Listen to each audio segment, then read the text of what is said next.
تو یاد رکھیے مجھے اور آپ کو اگر عزت ملے گی تو اسلام کی وجہ سے. جب ہم اسلام قرآن دین چھوڑیں گے, اللہ کے حکموں کو چھوڑیں گے, رسول اللہ صلی اللہ علیہ وسلم کے طریقوں کو چھوڑیں گے, اللہ کی قسم دنیا اور آخرت میں ذلیل و رسوا ہو جائے اور ہو رہے. آج دیکھیے کہ میں اور آپ بے بس ہیں, اسلامی حکمران بے بس ہیں, لاکھوں کی فوج ہونے کے باوجود یہ جو اسلام کے نام پر ملک حاصل کیا گیا یہ بے بس ہے. ایٹم ہونے کے باوجود آج کا یہ حکمران, آج کی یہ دھرتی بے بس ہے. مسلمان بہنوں بچیوں کو یہ بچا نہیں سکتے. وجہ وہی ہے کہ ہم نے اللہ رسول کے حکموں سے منہ موڑا, رسول اللہ صلی اللہ علیہ وسلم کے طریقوں کو چھوڑا.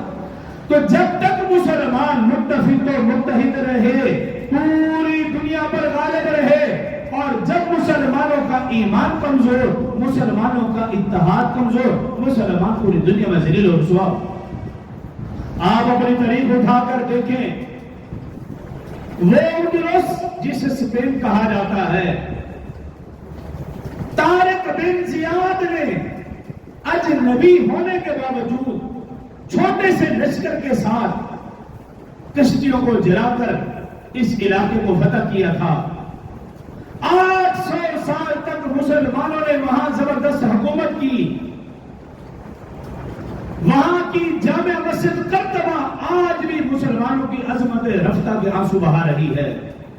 وہاں کے باغات, وہاں کی نہریں, وہاں کی کوٹھیاں مسلمان معماروں کو یاد کر رہی ہے. لیکن مسلمان وہاں ذلیل و رسوا کیوں ہوا؟ جب مسلمانوں نے اللہ کے حکموں سے منہ موڑا, رسول اللہ صلی اللہ علیہ وسلم کے طریقے کو چھوڑا, مسلمان گروہوں میں فرقوں میں بٹ گئے. مسلمان سردار ایک دوسرے کی شکل دیکھنا گوارا نہیں کرتے تھے. آج میں اور آپ ذرا اپنے ملک میں غور کریں, پچھلے سالوں میں یہی صورتحال بن رہی تھی. حکمران ایک دوسرے کے ساتھ بیٹھنا گوارا نہیں کرتے تھے, ایک دوسرے کی شکل دیکھنا گوارا نہیں کرتے تھے, پاک فوج کے ساتھ بیٹھنا گوارا نہیں کرتے تھے.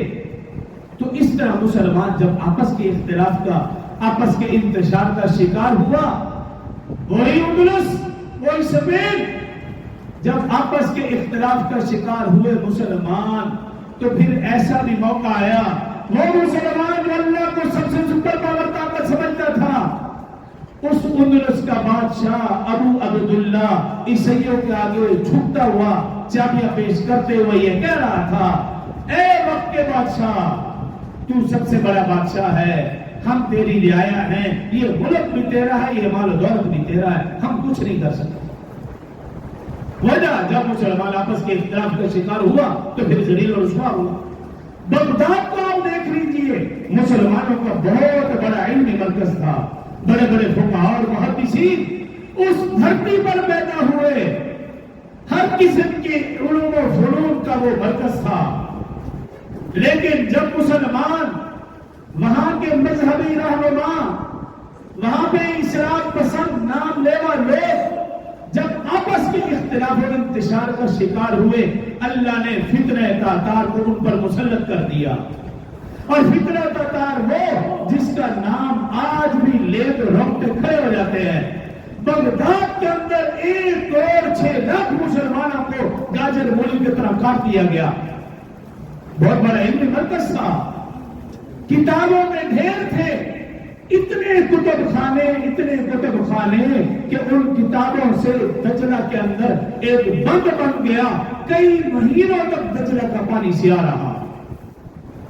لیکن جب مسلمان آپس کے اختلاف و انتشار کے شکار ہوئے تو اتنی بڑی مضبوط حکومت مسلمانوں کے ہاتھوں سے چلی گئی.